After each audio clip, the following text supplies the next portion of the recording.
Қайырлы күн достар. Бүгін біз ең дәмді қазақша палау жасайтын боламыз. Қажетті заттар: сәбіз, ноқат, ет, күріш, пияз, палаудың дәмдеуші, зира, сарымсақ, сұйық май және де бетін әрлеуге аскөк, жұмыртқа және қазы. Ең алдымен қазанымызға сұйық май құямыз. Үстінен етімізді саламыз. Менде сиырдың еті. Қызарғанша қуырып аламыз. Оның үстінен пияз саламыз. Араластырып, жақсылап қуырамыз. Зирамызды саламыз.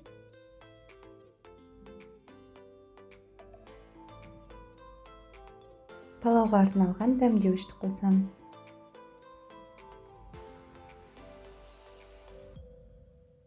Жақсылап араластырамыз.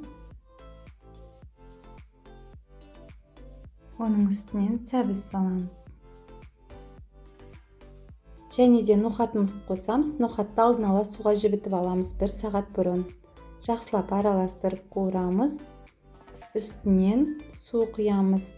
Мен 2 кесе күрішке 4 кесе су құямын.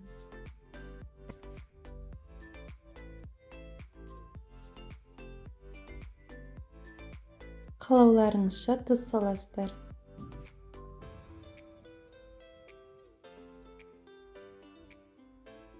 Және де сарымсақты ортасына осылай орналастырып қоямыз.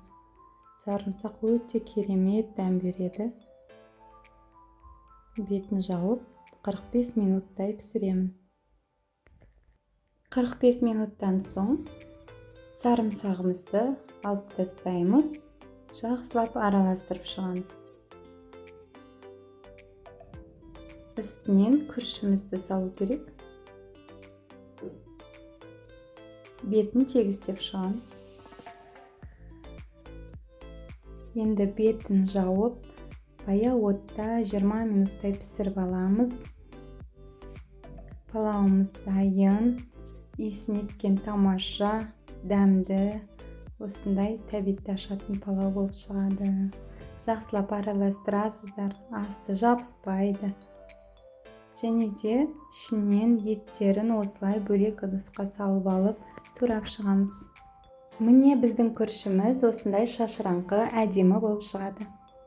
Палауымыз дайын. Үстінен аскөк сеуіп, қазы және жұмыртқамен әсемдесеңіздер болады. Және де каналға тіркеліп, лайк басып, пікір қалдыруды ұмытпаңыздар.